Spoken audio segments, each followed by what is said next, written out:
EM Weekly starting right now, bringing emergency managers from around the world together to learn, share and collaborate. Good morning, or good afternoon, depending on where you are today. And Dan is out doing emergency management stuff, so he will not join us today, but that's okay. We have a friend of mine from, well, back when I was at the city of Whittier, when I lived over there, and Henry ran for city council. That's when I met him, and he's an awesome dude, but now he's running for a higher office, if you will. So I thought, hey, you know what, Henry? You know what? We're going to bring you on board and talk about what it is for what elected officials need to know and what their role is in emergency management. Because one of the things that we've lost, or I should say lost, sometimes, is that when you start taking the executives for your city, what is their role? What is their responsibilities? And at the end of the day, all disasters become political, and politicians, city council members, city managers, mayors, may lose their job due to poor response and recovery. So, Henry, welcome to the show. Hey, Todd. It's good to see you, brother. Thanks for having me on. Absolutely. Forgot to tell everybody, Henry actually is also a Marine, and a JAG officer. So he has great credentials coming in to lead as well. Thank you. I appreciate you saying that. Yeah, absolutely. Henry, I wrote a piece. It's live today on the EM Network, Emergency Management Network newsletter, and I wrote it on trust. And I've seen, like, over the last probably 10, 15 years, maybe a little bit more, we've seen this this erosion of trust that people have for government officials. I guess the term politicians always kind of had a bad name to it, but I guess in some cases for good reason, right? And we've always been trying, I think, as a nation here in the United States, to make politics less dirty, for lack of a better term. When you think about the progressive era in the 1900s, and that aspect of things, why did you get into politics, and what makes you, drive you and whatnot? How much time you got? For me, public service is in my DNA. Professionally, I went to a Jesuit university at Loyola Marymount, and I think that's part of the tradition there is faith through service. And so I think that, and my experience in the Marine Corps was formative insofar as serving your country in a way deepens your ties and your commitment to your country. And so for me, it was natural when I got out to participate in community service and local government. And local government has a way of hooking you in. It really does. It's the gateway drug. It's a gateway drug. But to your question on trust, I've really grappled with that issue because as a leader, you want to bring people together. You want to bring them together toward a shared goal, shared mission. As a politician, you need to bring people together, but sometimes you have to take actions that divide people and put people in different camps. Particularly in this day and age, voters are already pretty inclined to fall into different tribes. And so for me, part of it is just being authentic and being willing to accept mistakes when I make them.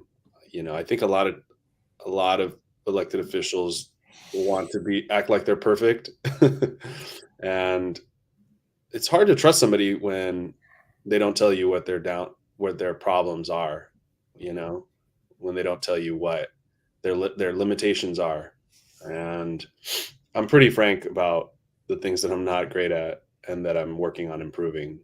And I hope people acknowledge that and see me as somebody who isn't just trying to, make them believe that I am better than I am.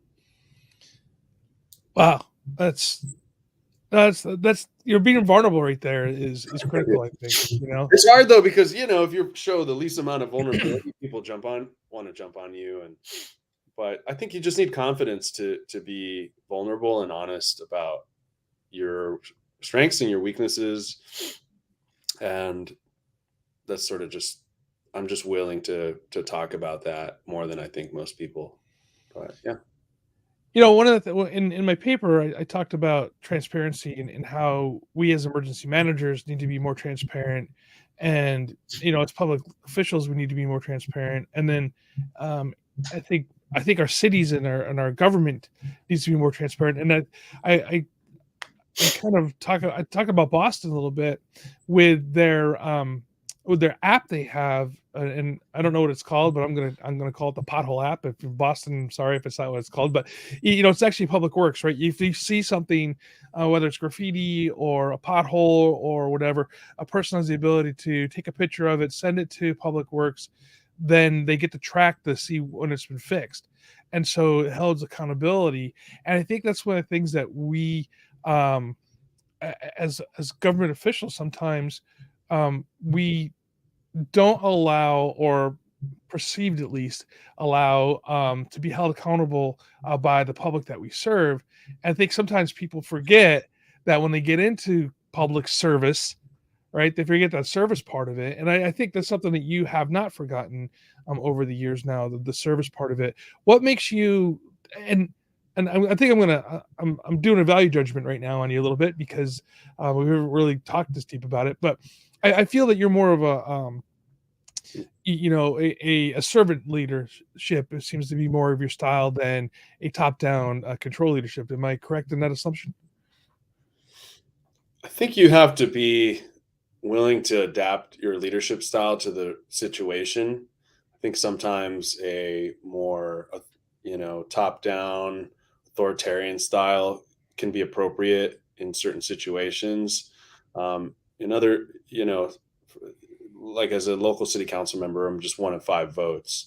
So in that situation, where we have a strong staff, a good tradition of transparent and honest, city governance. It's more, yeah, like you said, it's more decentralized, servant based. I find myself prodding staffers to be more willing to be forthright about the city's problems.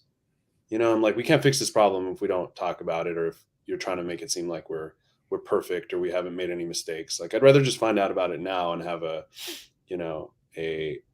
I remember in the Marine Corps they used to have this phrase, we're not like a zero mistake tolerance. God, I can't remember what they used to say it all the time, but um, just the idea that we can accept that we have that we make mistakes. Although it wasn't really that true in the Marine Corps, but they would say it a lot. That's true. Yeah, we're allowed you to make mistakes until you make a mistake, and then man, you're gonna learn about that. Yeah, yeah. I mean, speaking of that, I mean, you live and you serve a city that is prone to disasters. I mean, the 1987 Whittier Narrows earthquake. We are just talking about that before we got on the air here with the home that you just purchased. The fires up in the hills. We have the potential oil spills. There's things that happen in the city. What is your role, or what do you see your role as an elected official in helping prepare for and respond to disasters within your city, your jurisdiction? Oh wow, that's a great question. Let me try to unpack that. So, an ounce of preparation is worth a pound of pain. I think is the phrase. Definitely, the council's role is much more front loaded in identifying and reacting to problems before they come about. So for us, we're a city that has our own in-house police department, and we contract out fire services with our LA County Fire Department. So, and then the areas of the city that are more wooded, more, our habitat, which we share management of that with the Puente Hills Habitat Authority. So a lot of it is sort of like fighting to make sure we have, the best equipped, appropriately funded resources ahead of time, and that we're thinking about potential issues before they come about. So, like here, fireworks are a really big issue. People, for some reason, think it's a great idea to, anytime the Rams win, to roll up to the habitat and start lighting off firecrackers. And so that's a constant issue that we're communicating about. We also, you know, really think about, like a lot of emergencies are, acts of God, but also there can be man-made emergencies from, um, protests to civil unrest. And, we've experienced that in my term, and just figuring out how to de-escalate situations that could form a threat to human life. But a lot of it, like, is just once something starts to go down, it's like getting out of the way too. like I spent a lot of time in the operations center as a judge advocate advising Marine infantry commanders. And you got to kind of learn when there's an emergency situation happening, who's in charge. Are you letting them do their job, um, while also staying informed? And then you mentioned something about, um, like how every emergency is becomes political. I thought you said something like that. I thought that was Yeah. really interesting. And I think it's incumbent on the elected officials to stay unified with each other. It is tempting to, if you're in the minority of a political, on a political body, to take advantage of a situation for your political interests. And it's really important, when during good times, to have a good faith, solid relationship with each other as electeds, that goes beyond, zero sum politics. Um, just an acknowledgement that, there's going to be fair play. There's not going to be a heaping on, um, that type of thing. Right. No, I think that's critical too. My politics are a little bit different than most, right? I'm very I don't belong to any party. I'm very classical liberal, if you want to take a look at that. I mean, I I, I really subscribe to a lot of what John Locke has written in the past, and some other thinkers along those lines. Um, but that being said, I think it is important that we take a look at, as a body, come together when we have a crisis, and not divide. And it seems sometimes that we see in other areas, and I haven't seen it really here in California, during a crisis where um, the political leaders come together to try to divide even more, and I think that's shameful in one aspect of it. But um, I know that you're running for a higher office, moving from out of the city to the state level. Uh, what experience are you going to bring at the state level that you learned at the local level, and specifically when it comes to now a larger, vast area of potential disaster areas, and what do you see your role as a state elected official if you get that post? That's a great question. It's definitely different, primarily because of the scope. The state of California is a behemoth. Right now, I'm a 5-person body governing a city of about 85,000 people, about 15 square miles.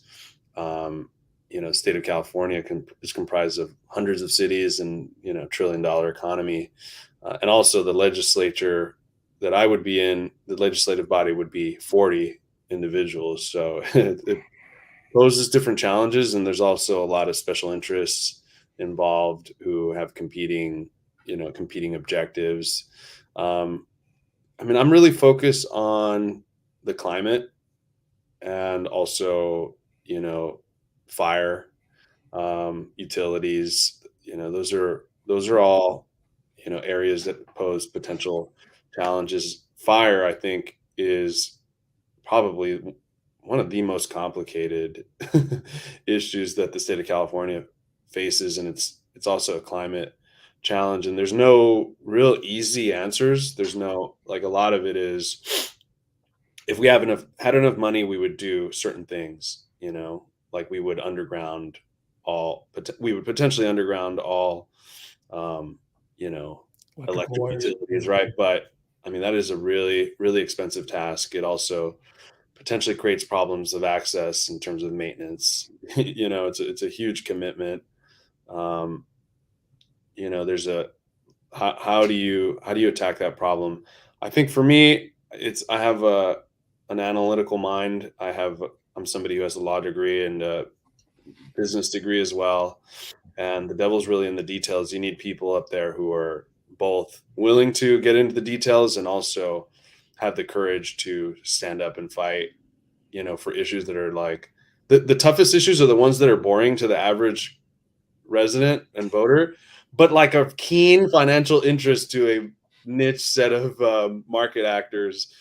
And because like people don't care, you're never going to get an attaboy, you're never going to get reelected or bumped up to the next level for fighting the good fight there, but you can get a juicy reward from you know um, you know from private actors who are happy to share the wealth with you in the form of campaign donations. So um, so just like independence, believe it or not, is a real asset when it comes to serving the public. It's why I fought really hard to um, keep have a grassroots donor base, and why I've run against two incumbents now, because by definition, um, the establishment doesn't support you, and so when you win, the establishment can't really expect much from you. Right. I think that's important too. I think you're absolutely right. We do. Well, let me rewind a little bit here for a second. One of the problems that we've seen across the board when it comes into politicians, even today we hear it a lot, right? We just had an issue where members of Congress are making a lot of money with insider trading, but it's not illegal for them to insider trading. And it's just interesting to see that we're seeing the development of two classes of people, right? We have the elected official class that allow to do things that they get away with, and then you have those that are not elected officials that get in trouble for doing the same thing. And I think a lot of that has to do with money coming into politics. And I don't know, this is not what we're here to talk about today, but I don't think that there's an answer to remove that from the equation at this point. But I know what you're doing is very noble, and I think you're gonna do well here. Um, Thanks, Todd.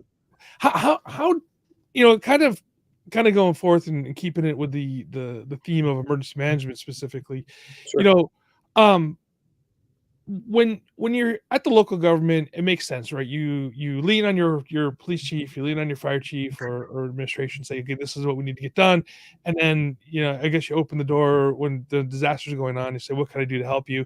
Because my joke with my students, it is a joke. Everybody, don't get upset. It's like when you have a disaster, if you can find a room for the city council, you can lock them in to keep them out of your way, because they kind of, oh, okay, get it. They're like the little pets, the little child, like, what are you doing? Kind of pulling on your shirt string, your shirt tails. But it's not. I'm just joking. It's not. They're not. They really have an important role in the disaster, in the response. Um, you know, what do you see, like, again, when we're looking at the state role? I guess during a disaster it's a little bit different, but afterwards, what kind of things can you do at the state level to open up resources for the people that are affected by or impacted by the disaster? What can you do at that level? So in the state legislature, it's a little bit different insofar as you don't have a huge amount of discretionary funds, where like a county supervisor has this really big pot of money where they can dole out without getting a resolution. So they're more nimble, as is a city council to a lesser degree, because they still have to meet pursuant to the Brown Act, provide ample, um, ample time in advance for the public to participate. But it's 5 people, 3 people to get together. Boom, set up a time to do a emergency resolution, and and to to issue money, for whatever might need to go. Let's say materials, overtime. We have like a standing overtime resolution for those who are responding to an emergency, to make sure they're getting paid adequately. For me, like as a state legislator, potentially one, I think it's all about learn. It's always incredible to me how we fail to learn the lessons of our mistakes over and over. And in the Marine Corps, they used to say, don't fight yesterday's war, fight tomorrow's war, Yeah. fight the next war, or prepare for it rather. And so I think like, we really need to think, for example, like we don't think about the pandemic as an emergency because it's like it's ongoing and it's long running, but we've learned a lot about, or we should have learned a lot about what happens when, I mean, think about it, like it resembles a lot of an emergency. People are out of work, they're unable to, move about as they normally would, especially at the beginning. And they lean a lot on government services and messaging. And we made like, in a way, government responded quickly, but then became pretty quickly divided about what to do next. Mm. Um, and at least at the state, we may, it's a great example of what happens when you don't pay attention to something that's like not that sexy. And I'm talking about our unemployment benefits. That we were using such a archaic legacy system that people who deserved unemployment benefits, struggled to get it. And fraudsters benefited tremendously to the tune of billions of dollars. Right.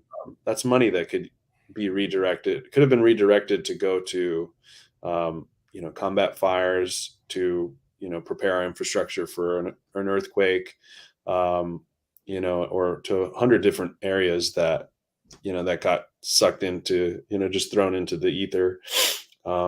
So they issue these enormous reports.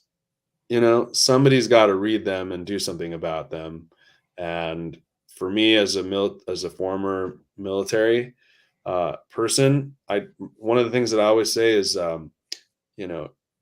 it's always possible for things to get worse. And while I try to be an optimist, there is a pessimist in me, that's like, hope for the best, but prepare for the worst. And I think that's the attitude you have to go in with, like having experienced worst case scenarios in combat and in other, in government. There's a tendency to just like breathe easy. Oh, we got through this one, instead of focusing on how we can prepare for, and harden ourselves as a target for the next emergency. Yeah. On the pandemic thing, it kind of drives me crazy when you have politicians and people stepping up in front and saying, "Oh, we weren't prepared for this. We never even knew this could occur."